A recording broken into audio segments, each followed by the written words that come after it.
सुरुवातीला बातमी मुंबईतून समोर येते कारण कुलाबाच्या कणवाल या मेन्शनमध्ये भीषण आग लागल्याचं समजतंय। 3 मजली इमारतीच्या पहिल्या मजल्यावर ही आग लागली आहे। अग्निशमन दलाकडून आगीवर नियंत्रण मिळवण्याचे प्रयत्न सध्या सुरू आहे। आग नेमकी का लागली याचं कारण अद्याप स्पष्ट आहे। घरामधलं सगळं साहित्य जळून खाक झालंय। लेवल 1 ची आग असल्याची माहिती पालिकेकडून देण्यात आली आहे। हे दृश्य आपण बघू शकतोय। 3 मजली इमारत ही आहे, त्यामधल्या पहिल्या मजल्यावर ही आग लागलेली आहे। कुलाबामध्ये हा सगळा प्रकार घडलेला आहे। अग्निशमन दलाचं पथक हे आग विझवण्यासाठी त्या ठिकाणी पोहोचलेलं आहे। आग नेमकी का लागली याचं कारण अद्याप समजू शकलेलं नाही।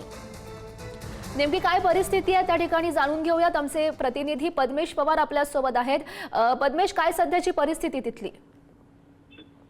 गौरी, आपण जर पाहिलं तर जवळपास 12:30च्या सुमारास ते कुलाबा येथील जे कन्वर्ट मेन्शन आहेत तिथे ही आग लागली होती आणि आग लागल्यानंतर ताबडतोब अग्निशमन दलाच्या अनेक गाड्या घटनास्थळी दाखल झाल्यात आणि अनेक जे जवान आहेत ते आग विझवण्याचा शर्थीचा प्रयत्न करत आहेत। अजून देखील आग विझली गेलेली नाहीये, कारण आपण जर पाहिलं तर त्या मेन्शन मध्ये सगळा जो फर्निचर आहे तो जळून खाक झालेला आहे आणि मोठ्या प्रमाणात लाकडी वस्तू मेन्शन मध्ये असल्यामुळे ही जी पहिल्या मजल्यावरती आग लागली आणि अनेक त्या लाकडी वस्तू आहेत त्या जळून खाक झालेल्या आहेत। त्यामुळे अनेक जवळपास 4 पेक्षाही अधिक ज्या अग्निशमन दलाच्या गाड्या आहेत त्या घटनास्थळी पोहोचलेल्या आणि आजूबाजूला सगळं बॅरिकेडिंग पोलिसांनी करण्यात आलेले आहे, कारण बाजूलाच मेट्रो स्टेशन देखील आहे आणि त्यामुळे बाजूला अनेक झाडं असल्यामुळे आता अग्निशमन दलाचे जवान आहेत ते मोठ्या प्रमाणात शर्थीचे प्रयत्न करत आहेत की ती आग लवकरात लवकर विझवण्याचा देखील प्रयत्न करत आहेत।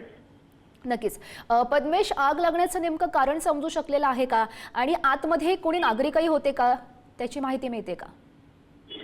गौरी, आग कशामुळे लागली याचं कारण अद्याप कळलेलं नाहीये। आतमध्ये देखील काही नागरिक नव्हते, त्यामुळे कोणतीही इंजरी झालेली नाहीये आणि जे बाकीचे आपण जर पाहिलं तर जेव्हा 12:30ला जेव्हा आग ही रिपोर्ट झाली तेव्हा तात्काळ बाजूच्या जे इमारती होती त्यातील लोकांना देखील बाहेर काढण्यात आलं, कारण जो धूर होता तो बाजूच्या इमारतीमध्ये देखील जात होता, त्यामुळे आतमध्ये कोण नव्हतं।